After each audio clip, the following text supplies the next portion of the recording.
All right, next one up is rotate it. And this will show you how to spin the objects individually.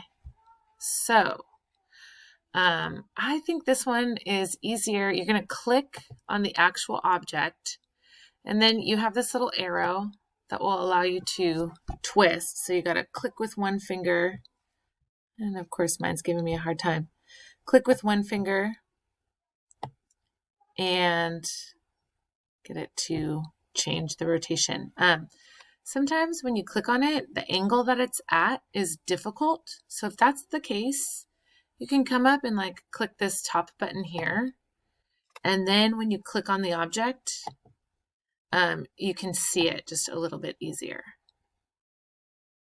Okay. I'm going to go back to my home view for this last one. If I press, I'm trying to see how I move over. I'm zooming out. Oops.